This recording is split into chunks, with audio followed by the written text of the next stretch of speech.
విజయవాడ వరదలపై మాజీ సీఎం జగన్ అవగాహన లేకుండా మాట్లాడుతున్నారని మండిపడ్డారు కేంద్ర మంత్రి రామ్మోహన్ నాయుడు. వరదలతో ప్రజలు నానా ఇబ్బందులు పడుతుంటే జగన్ రాజకీయం చేస్తున్నారని ఆయన ఆగ్రహం వ్యక్తం చేశారు.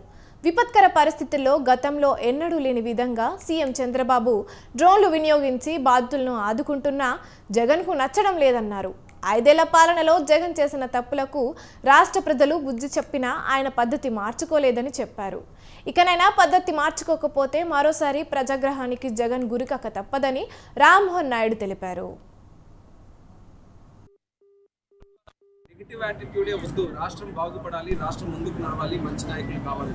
చంద్రబాబు నాయుడు గారు మీరు చూశారు కదా, డే 1 నుంచి కూడా అక్కడే ఉంటూ వరద బాధితులందరినీ కూడా అవసరమైతే బోట్లో లేకపోతే నడుచుకుంటూనైనా సరే నీటిలో 3 గంటలు, రాత్రి 4 గంటలు అంతవరకు కూడా ప్రజల్లో ఉంటే ఈయన ఒక్కసారి వచ్చి ఒక 5 నిమిషాలు మాట్లాడి అందులోనే మొత్తం అంతా రాజకీయం మాట్లాడి వెళ్ళిపోతే మనం పట్టించుకోవాలా అటువంటి వ్యక్తిని?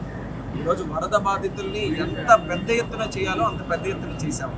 మరొక విషయం, కేంద్రం కూడా ఎంత తొందరగా స్పందించాలో స్పందించింది. ప్రధానమంత్రి గారు మాట్లాడారు, హోమ్ మినిస్టర్ గారు చంద్రబాబు నాయుడు గారితో మాట్లాడారు, అధికారులందరూ మాట్లాడారు.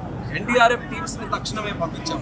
హెలికాప్టర్స్ని దగ్గర ఎన్నున్నాయి అన్నీ కూడా రప్పించి 6 హెలికాప్టర్స్ని రప్పించి ఫుడ్ డిస్ట్రిబ్యూషన్ అంతా కూడా సుమారు 58 టన్నులు ఎక్కడ కూడా జరిగి ఉండదు. 58 టన్నులు హెలికాప్టర్ ద్వారా ఫుడ్ డెలివరీని మనం చేసాం. ఇన్ని రకాలుగా మనం ప్రయత్నం చేస్తుంటే వాళ్ళు సహాయం చేయాల్సింది పోయి. మేము ఆ రోజు వరదలు ఎప్పుడైనా వచ్చినప్పుడు ప్రతిపక్షం ఉంటే చంద్రబాబు నాయుడు గారు ఏమిచ్చేవారు తెలుసా? మా అందరికీ కూడా డైరెక్షన్ ఇచ్చేవారు, నాయకులు, తెలుగుదేశం పార్టీకి. రాజకీయాల తర్వాత ప్రజల కష్టాల్లో ఉన్నప్పుడు మనవంతు సాయం చేద్దాం, ముందు వెళ్దాం, ప్రజలతో మాట్లాడదాం, మనవంతు